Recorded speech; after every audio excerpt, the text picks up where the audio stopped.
ओम। सर्वत्र विद्यमान परमात्मा को मेरा नमस्कार है। आप सभी का मंगल हो, आप सभी का कल्याण हो।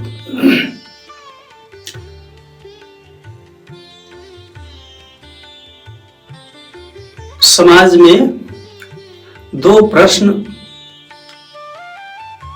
आक्षेप रूप से किए जाते हैं, परमात्मा के ऊपर आक्षेप लगाए जाते हैं ईश्वरवादियों को नीचा दिखाने के लिए, और अपने आप को बहुत पढ़े लिखे ग्रेजुएट लोग भी जो आईएएस पीसीएस की कोचिंग सेंटर चला रहे हैं ना, ऐसे लोग भी इस प्रकार के कुतर्की प्रश्नों को अवश्य किया करते हैं।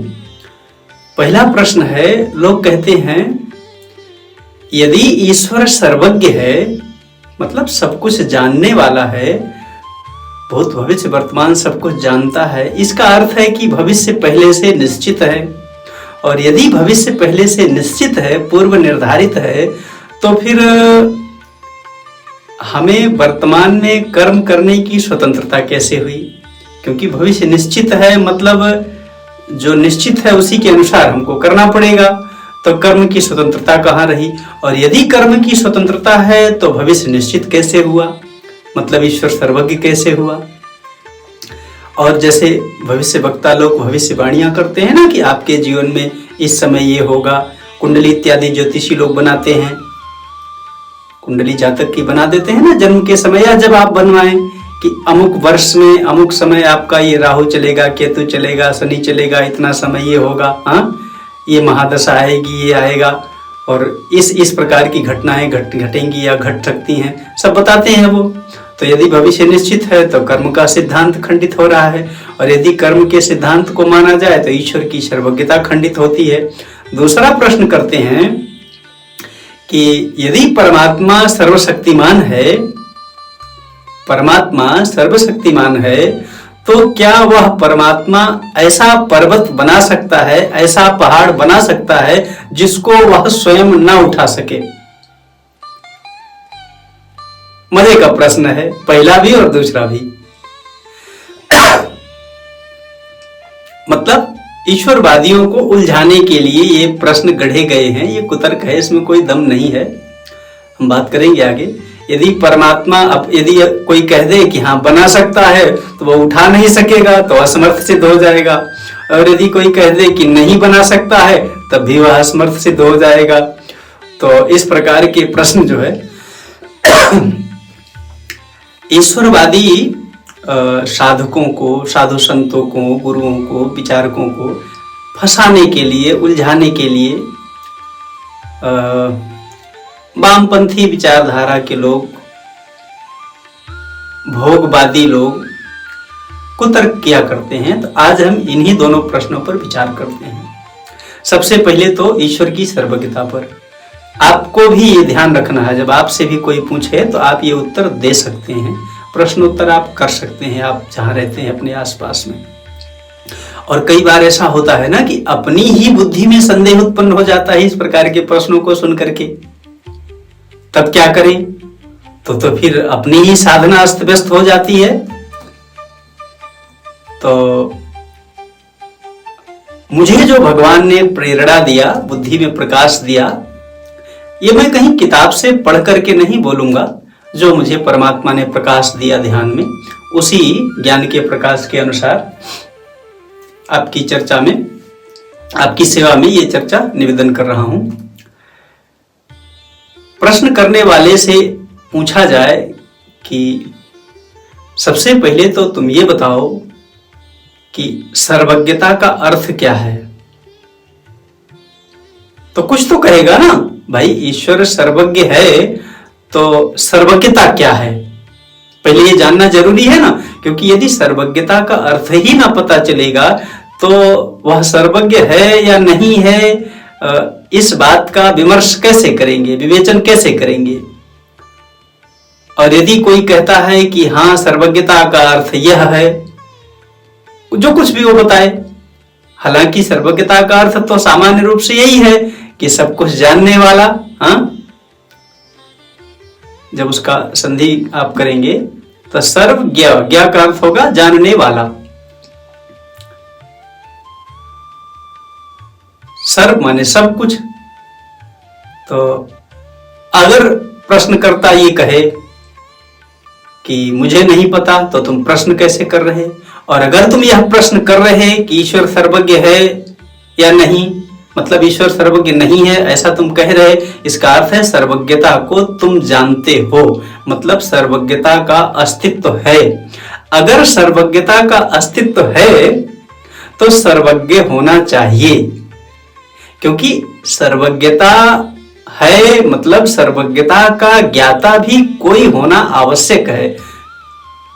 देखो एक गंभीर बात, आप अपने जीवन को देखो, आप उसकी कल्पना नहीं कर सकते हैं जिसका आपने अनुभव न किया हो अथवा कहीं से सुना ना हो।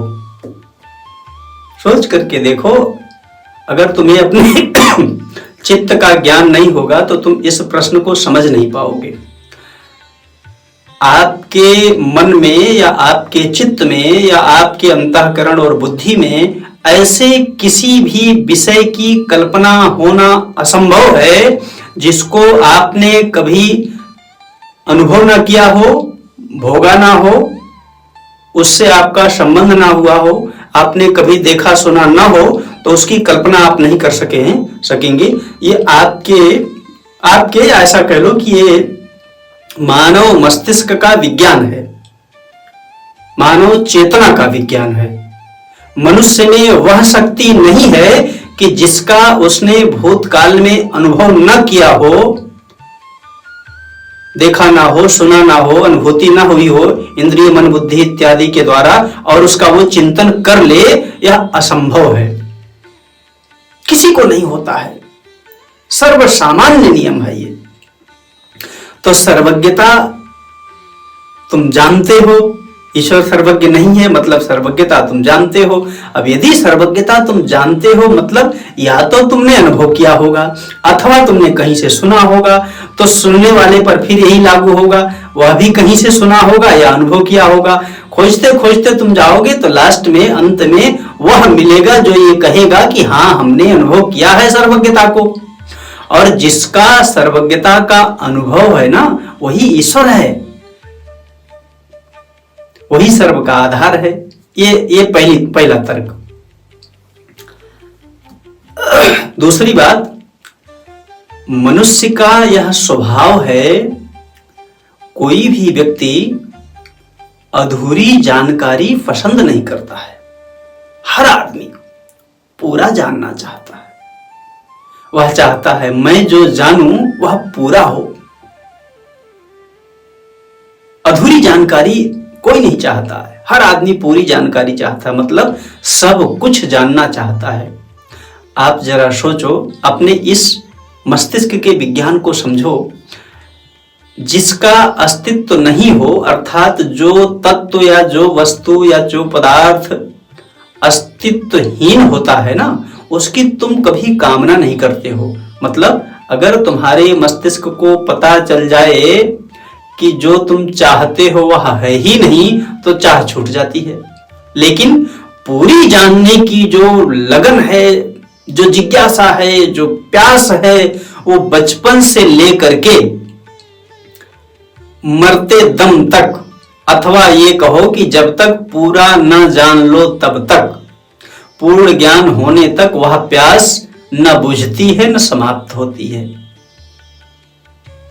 निराश हो जाओ वह अलग विषय है, पर समाप्त नहीं होती है। रह रह करके पूरा ये क्या है, यह क्या है, यह क्या है, यह क्या है, हाँ अपने आप भीतर आती रहती है। आप कुछ भी देखते हो, भीतर से आवाज आती है, यह क्या है, इसका क्या उपयोग है, ये किस काम के लिए है, कब से है, किसने बनाया है, कहां से आया है।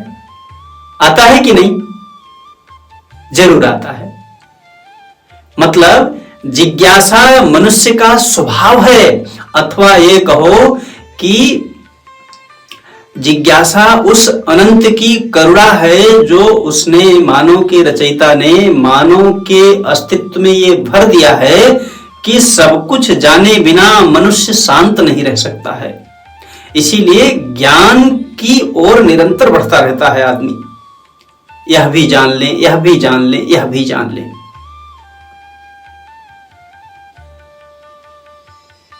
इस आधार पर भी एक और बात, अधूरी जानकारी यह सिद्ध करती है कि पूरी जानकारी अवश्य है। मतलब अपूर्ण ज्ञान की अनुभूति पूर्ण ज्ञान के अस्तित्व को सिद्ध करती है, पूर्ण ज्ञान के मांग को सिद्ध करती है और पूर्ण ज्ञान प्राप्त करने की सामर्थ्य प्रदान करती है।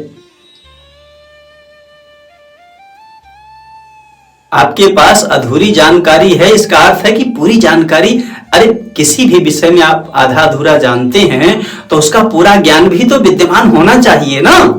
और अगर उसका पूरा ज्ञान विद्यमान है तो आप कैसे कह सकते हैं कि उसको कोई जानने वाला नहीं है। मतलब यदि सर्वज्ञता का अस्तित्व है तो आप यह कह ही नहीं सकते हैं कि ईश्वर सर्वज्ञ नहीं है, अथवा आप यह कह ही नहीं सकते कि सर्वज्ञता को कोई नहीं जानता है अथवा सर्वज्ञ कोई नहीं है, ऐसा आप नहीं कह सकते। तो इन सब तर्कों के आधार पर, इन सब विवेचनों के आधार पर यह सिद्ध होता है कि सर्वज्ञता है और ईश्वर सर्वज्ञ है। अब जो द्वंद्व है ना कि यदि ईश्वर सर्वज्ञ है तो भविष्य निश्चित होना चाहिए, और यदि भविष्य निश्चित है मतलब यदि भविष्य का ज्ञान है ईश्वर को तो घटना घटे बिना ही वह निश्चित होना चाहिए, और यदि वह निश्चित है तो फिर मनुष्य के कर्म का जो स्वातंत्र्य है, कर्म करने में जो मनुष्य को स्वतंत्र कहा जाता है, वह कर्म का सिद्धांत खंडित होता है। अब इसका सामंजस्य कैसे बैठाएं, कैसे निर्धारित करें, इसका समाधान कैसे पाएं? देखो, ईश्वर की सर्वज्ञता इस अर्थ में नहीं है कि वह आप पर नियंत्रण करने के अर्थ में हो।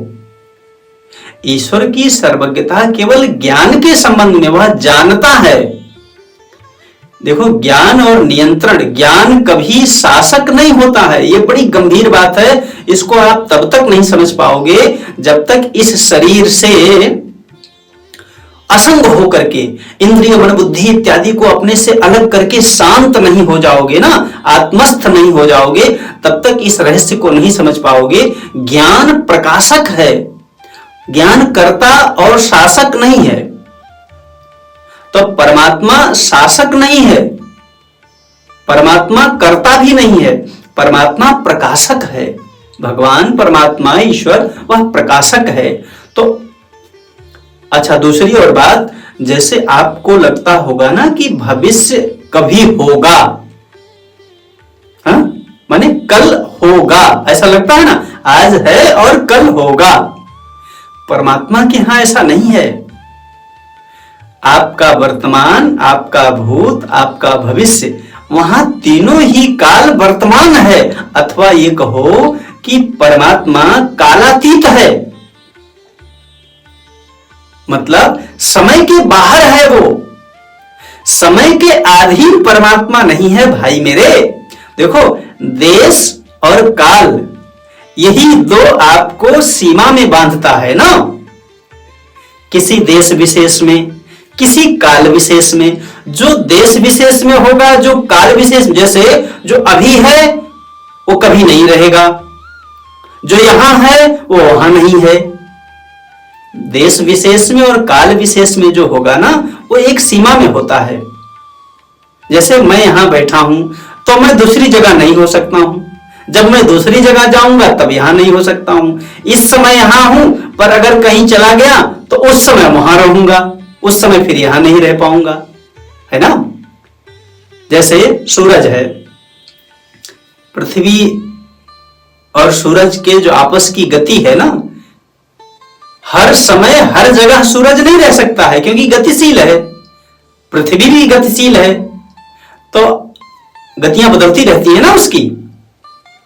एक ही समय सब स्थान पर नहीं रह सकते, माने वो गति का मतलब ही है ना भाई कि वो निरंतर बदल रहा है, और जो कुछ बदल रहा है वो सब देश काल की सीमा में है। परमात्मा अपरिवर्तनीय तत्व है, अविनाशी तत्व है, वो बदलने वाला नहीं है। और एक गंभीर बात, अगर बदलने वाली और माने परिवर्तन और परिवर्तन का ज्ञाता दोनों ही बदलने वाले हों, तो परिवर्तन का ज्ञान आपको कैसे होगा? माने कल क्या था, आज क्या है, कल और आज का जो बदलाव है, अगर आप भी बदल जाएं, यानी परिवर्तन का ज्ञाता भी बदल जाए, तो परिवर्तन का ज्ञान कैसे होगा? असंभव है ना। जरा गंभीरता से समझो तो समझ में आएगा। अर्थात परिवर्तन का ज्ञाता परिवर्तन से अलग होना चाहिए। तो परमात्मा जो है ना, वो भूत भविष्य वर्तमान तीनों ही उसके लिए वर्तमान है। मतलब वो समय के बाहर खड़ा हुआ है। खड़ा हुआ शब्द कह रहा हूं, मतलब वो कोई व्यक्ति है ऐसा मत समझना। अब वो कथन में ऐसा कहना पड़ रहा है, जिस समय वो समय के बाहर है, उस समय वो समय के भीतर भी है ना। क्योंकि वह सर्वसमर्थ है, अभी सर्वशक्तिमान है, अभी उस पर भी चर्चा करेंगे आगे। मतलब वो एक काल में समय के भीतर भी है, उसी काल में वो समय के बाहर भी है। बड़े मजे की है। पर आप दोस्त इसको तब तक नहीं समझ पाओगे जब तक समाधि में न चले जाओ। एक बार भी अगर आधे घंटे की समाधि तुम्हारी लग जाए, इंद्रिय शरीर मन बुद्धि सब स्थिर हो जाए, सबसे असंग हो जाओ, अलग हो जाओ, सब खो जाए, आप अकेले एक बार बचो, तो इस रहस्य को थोड़ा थोड़ा समझने लग जाओगे कि ये कैसे। अब जो सब कुछ जानता है तो वो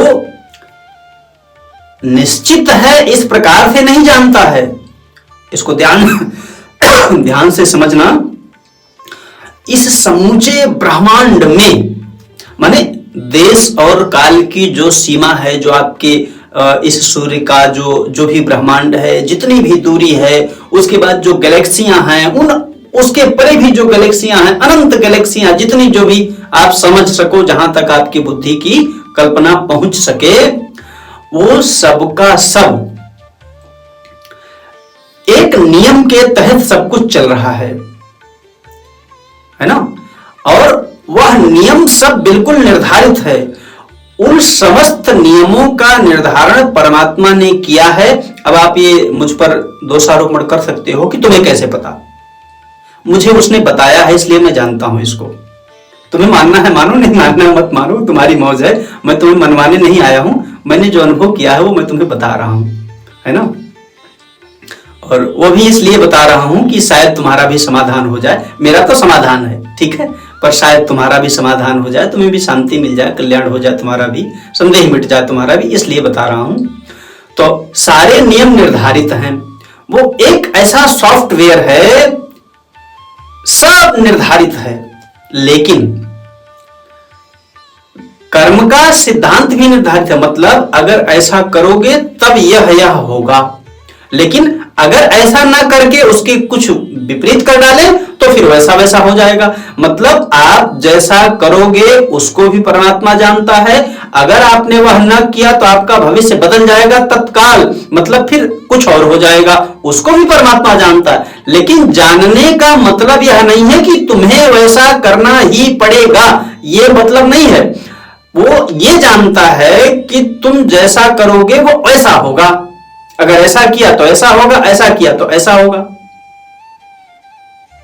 जैसे आप गाड़ी में बैठ के जब कहीं जाते हैं तो यदि गूगल मैप को आप अपनी गाड़ी में सेट करते हैं, नेविगेशन डेस्टिनेशन, अपना गंतव्य स्थल जब आपने उसमें चयन कर दिया तो रास्ता आपको दिखाता है कि ये इस रास्ते से, इस स्टेशन से आप इस मार्ग से वहां पहुंच जाएंगे। लेकिन आप रास्ता बदल करके कहीं दूर निकल जाइए, उसके बाद पुनः आप जब डेस्टिनेशन डालेंगे तो रास्ता चेंज दिखाएगा, फिर वहां से आपको दिखाएगा। अब वहां से वो आपका गंतव्य जिस प्रकार से नजदीक होगा रास्ता बदल जाएगा। इसका मतलब क्या है? रास्ते सब फिक्स हैं पहले से, लेकिन आपकी स्वतंत्रता के अनुसार आपका मार्ग निर्धारित किया जाएगा। मतलब आप जिधर से जाना चाहें उधर से। ऐसे ही आप, भविष्य निश्चित है, पर निश्चित है इस अर्थ में नहीं है कि तुम्हें ऐसा करना ही पड़ेगा। वो इस अर्थ में निश्चित है कि आप वैसा करेंगे तो वो होगा, यह करेंगे तो यह होगा। वो परिणाम रूप से सब निश्चित है। आपको पराधीन बनाने के लिए वह निश्चय नहीं है। अच्छा, इसके कुछ और उदाहरण देखो। भगवान आदि शंकराचार्य जी, उनकी आयु हमने सुना है 12 वर्ष की थी, नहीं 16 वर्ष की थी। मतलब 16 वर्ष की उनकी अंतिम आयु थी कि 16 वर्ष में उनकी मृत्यु हो जाएगी, ऐसा हमने सुना है आचार्यों से। परंतु उनकी आयु बढ़ा करके 32 वर्ष कर दिया गया। शायद आपने भी सुना हो। और पुराणों में एक कथा आती है महर्षि मार्कंडेय जी की। उनकी आयु 12 वर्ष की थी। 12 वर्ष की आयु में उनकी मृत्यु होने वाली थी, लेकिन उसको बढ़ा करके और आगे की कर दी गई। कैसे? उन्होंने भगवान शिव की आराधना किया, उपासना किया और उनकी आयु बढ़ा दी गई। मतलब आपके कर्म से आपका भविष्य बदल जाएगा, लेकिन जो बदलेगा वह भी परमात्मा जानता है, जो नहीं बदलेगा वह भी परमात्मा जानता है। क्योंकि परमात्मा के दृष्टि से भूत भविष्य वर्तमान तीनों ही वर्तमान है, तीनों अभी है, अब इस समय। हमारी माने सामान्य व्यक्ति की दृष्टि में ऐसा लगता है ना भविष्य होगा, परमात्मा की दृष्टि में ऐसा नहीं है, भविष्य है। भविष्य शब्द तो वहां है ही नहीं, वहां सब कुछ वर्तमान है।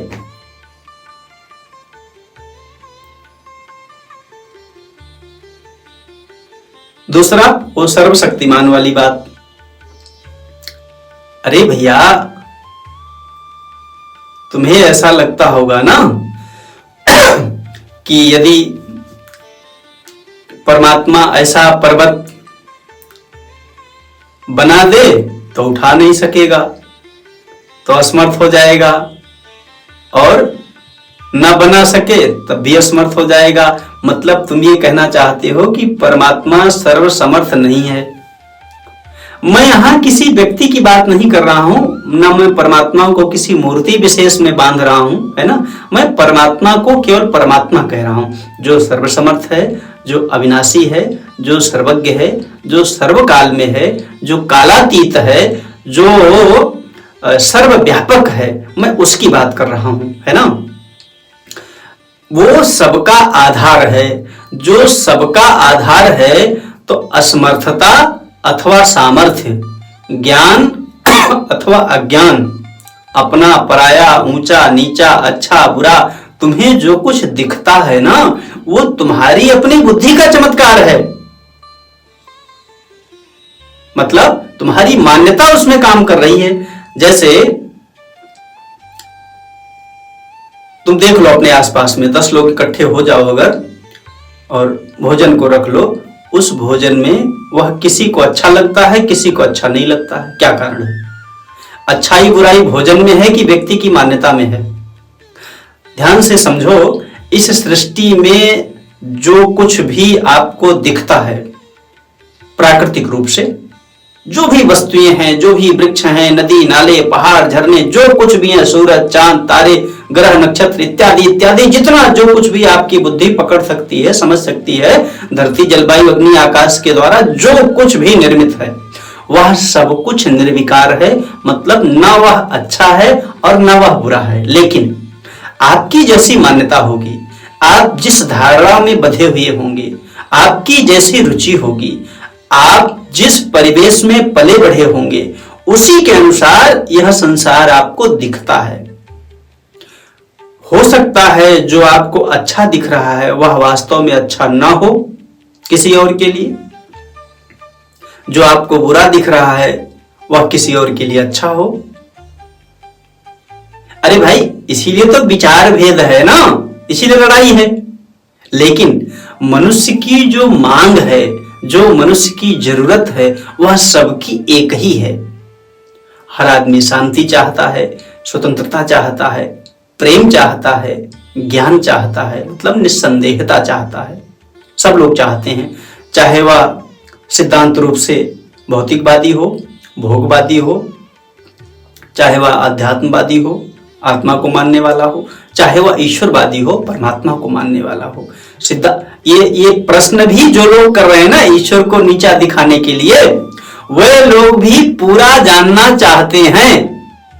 अधूरा उन्हें भी पसंद नहीं है, अधूरा ज्ञान। और वे लोग भी पूरी शक्ति चाहते हैं, ऐसी शक्ति हो जो मुझे कोई हरा ना सके। मतलब क्या है? मेरे जितनी शक्ति किसी के पास ना हो। तो मेरे जितनी शक्ति किसी के पास ना हो इसका मतलब क्या होता है? मैं सर्वशक्तिमान हूं तभी तो ये बात सिद्ध होगी ना। कोई हारना चाहता है क्या? सोच करके देखो, हारना तो कोई नहीं चाहता ना, जीतना सब लोग चाहते हैं। और जीतने का मतलब ये ना कि आपके पास सबसे ज्यादा शक्ति है तभी आप सबसे जीत सकते हैं, नहीं तो नहीं जीत सकते हैं। देखो, निराश हो जाओ वो अलग बात है, लेकिन आपकी मूल मांग यही है। असमर्थता किसी को पसंद नहीं है, इसका अर्थ है सर्वसमर्थता ही सभी को पसंद है। तो सर्वसमर्थता अर्थात सर्वशक्तिमत्ता की सत्ता होनी चाहिए। अगर नहीं हो तो उसकी मांग क्यों होगी? अरे भाई, कुल शक्ति जो है उसी को तो सर्वसमर्थता कहते हैं ना। अब कुल शक्ति कितनी है? अनंत है। क्यों? तुम अभी तक इस गैलेक्सी का ही पता नहीं लगा पाए उसमें क्या है, कितना है। अरे धरती, जलवायु, अग्नि, आकाश का ही पूरा पूरा ज्ञान अभी नहीं लगा पाए। लगाते जाओ लगाते जाओ, वो लगने वाला तो है नहीं, क्योंकि उसमें अनंतता है ना, और परिवर्तनशीलता है उसमें। तो भगवान सर्वसमर्थ है, पर वो इस अर्थ में नहीं, जैसे सर्वसमर्थ का अर्थ लोग लगाते हैं ना, जो चाहे सो कर डालें। एक तुम्हें विज्ञान बताता हूं, जीवन का अनुभव बताता हूं। सम्मान की मतलब जो वस्तु की अभी तुम्हें चाह है ना, वह तुम्हें मिल नहीं रही है, लेकिन जब उसको पाने की योग्यता आ जाएगी तब तुम्हारी कामना खत्म हो जाएगी। बड़ी गंभीर बात है ये। माने जिसको आज तुम चाह रहे हो और मिल नहीं रही, तुम परेशान हो रहे, लेकिन अगर तुम में उसको पाने की योग्यता आ जाए ना, तब उसको पाने की इच्छा समाप्त हो जाती है। जैसे सम्मान पाने की इच्छा है और नहीं मिल रहा है, लेकिन अगर सम्मान पाने की इच्छा खत्म हो जाए तो अपने आप मिलता है। ये मैं अपने जीवन के अनुभव से ये सब बातें कह रहा हूं।